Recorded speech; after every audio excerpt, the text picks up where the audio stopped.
Shalom,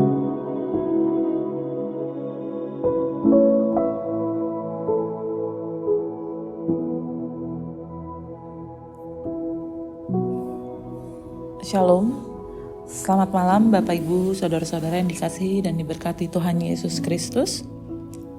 Tiba saatnya bagi kita untuk merenungkan firman Tuhan dari Yesaya pasalnya yang ke-45 ayat 14 sampai dengan ayatnya yang ke-19 yang menjadi renungan kita pada malam hari ini.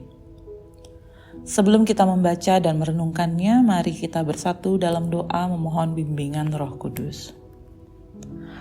Allah Bapa yang bertata dalam kerajaan surga, kami mengucap syukur terima kasih atas penyertaan-Mu ya Tuhan di sepanjang hari ini. Dan sebelum kami memasuki istirahat kami malam ini, ya Tuhan kami telah siap untuk membaca serta merenungkan sebagian dari firman-Mu. Pimpinlah kami dengan Roh-Mu yang kudus, agar kami dapat memahami dan mengerti serta melakukannya dalam hidup kami sehari-hari. Ampunilah salah dan dosa kami, dalam nama Yesus Kristus, firman yang hidup, kami berdoa dan mengucap syukur. Amin. Ibu bapak saudara yang dikasihi Tuhan Yesus Kristus, bacaan kita pada malam hari ini sesuai dengan sabda bina umat, terambil dari kitab Yesaya pasal 45, ayat yang ke-14 sampai dengan ayat 19, yang menyatakan, beginilah firman Tuhan, hasil tanah dari Mesir dan segala laba dari Ethiopia dan orang-orang Sheba, orang-orang yang tinggi perawakannya akan pindah kepadamu dan menjadi kepunyaanmu. Mereka akan berjalan di belakangmu dengan dirantai, mereka akan sujud kepadamu dan akan membujuk engkau. Katanya, hanya di tengah-tengahmu ada Allah dan tidak ada yang lain. Di samping Dia tidak ada Allah. Sungguh, Engkau Allah yang menyembunyikan diri, Allah Israel, Juru Selamat. Tetapi tukang-tukang berhala harus mundur dengan penuh noda. Semuanya akan mendapat malu dan kena noda juga. Sedangkan Israel diselamatkan oleh Tuhan dengan keselamatan yang selama-lamanya. Kamu tidak akan mendapat malu dan tidak akan kena noda sampai selamanya dan seterusnya. Sebab beginilah firman Tuhan, yang menciptakan langit. Dialah Allah yang membentuk bumi dan menjadikannya dan yang menegakkannya. Dan Ia menciptakannya bukan supaya kosong, tetapi Ia membentuknya untuk didiami. Akulah Tuhan dan tidak ada yang lain. Tidak pernah aku berkata dengan sembunyi atau di tempat bumi yang gelap. Tidak pernah aku menyuruh keturunan Yakub untuk mencari aku dengan sia-sia.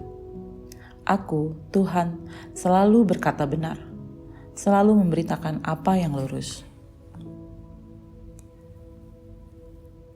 Ibu bapak yang dikasihi Tuhan Yesus Kristus, hidup yang kita jalani terkadang penuh pergumulan dan tidak semudah yang kita bayangkan.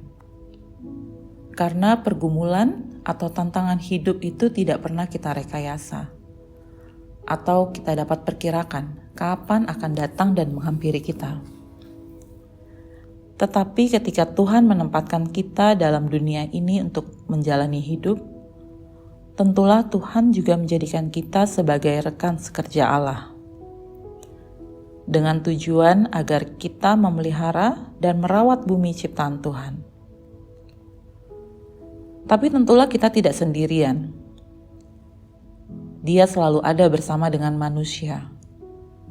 Hal ini terbukti sekalipun manusia sudah melanggar apa yang sudah ditetapkan Tuhan, manusia tetap diberi kesempatan untuk memperbaiki kehidupannya. Sudah sepatutnya membuat langkah kita semakin pasti, sebab dalam perjalanan ini kita tidak sendiri. Tuhan Allah selalu menyertai kita dan menganugerahkan kepada kita penyertaan dan berkat yang kita perlukan. Mungkin ada orang yang sering meragukan kuasa dan penyertaan Tuhan, apalagi ketika menghadapi kesulitan, musibah, dan berbagai persoalan lainnya.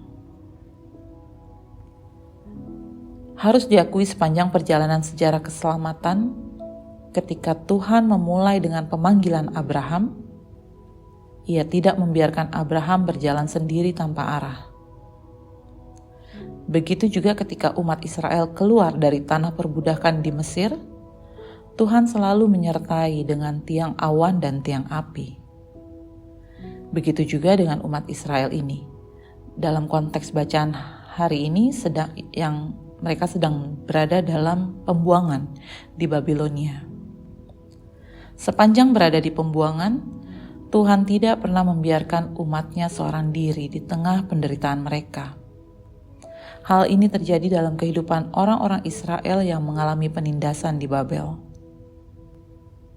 Dalam Yesaya 45 ayat 14 sampai dengan 19 yang kita dengarkan tadi, kita baca juga, Yesaya mengingatkan Israel bahwa Tuhan Allah mereka adalah Allah yang menciptakan langit dan bumi dan seluruh isinya. Ia adalah Tuhan yang setia memelihara, merawat dan menyediakan semua yang diperlukan oleh manusia dan seluruh ciptaannya. Ia selalu berkata benar dan setiap orang yang mencarinya tak akan sia-sia. Kalau demikian, mengapa Israel sebagai umat pilihannya meragukan kuasa dan penyertaannya? Apakah keraguan-raguan itu juga menjadi keraguan-raguan bagi kita dalam menjalani kehidupan saat ini? Ibu Bapak yang dikasihi Tuhan Yesus Kristus, hari ini kita diingatkan oleh firman Tuhan bahwa Allah kita dalam Yesus Kristus sangat mengasihi kita. Dan oleh karena kasih-Nya, Ia rela datang menjumpai kita, bahkan rela mengorbankan hidupnya untuk menebus segala dosa kita.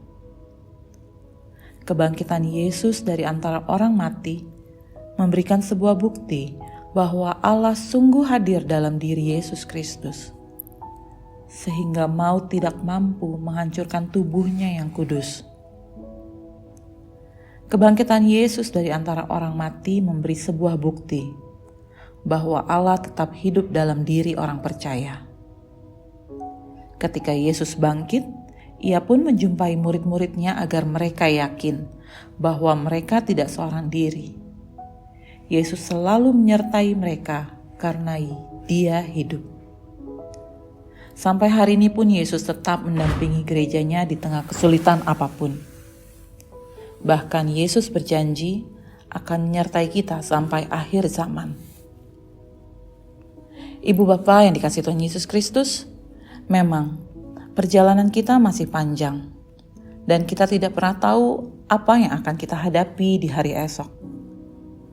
Tetapi satu hal yang harus kita imani adalah bahwa Tuhan Yesus selalu menyertai kita, baik dalam susah ataupun senang, dan Ia menyediakan apa yang kita perlukan tepat pada waktunya.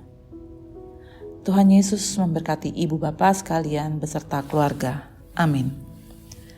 Mari kita satu dalam doa. Allah Bapa yang bertahta dalam kerajaan surga, kami naikkan syukur dan sembah atas kasih dan penyertaan-Mu di dalam hidup kami. Dan bila mana baru saja kami mendengarkan serta merenungkan sebagian dari firman-Mu, kiranya Engkau membimbing dan memberkati kami untuk kami dapat menjadi pelaku-pelaku firman-Mu. Berilah kami iman yang kuat serta pengharapan yang teguh, agar kami dapat terus mewartakan kasih-Mu. Terima kasih Bapa. Hanya dalam nama Putra-Mu, Yesus Kristus, kami berdoa dan bersyukur. Amin.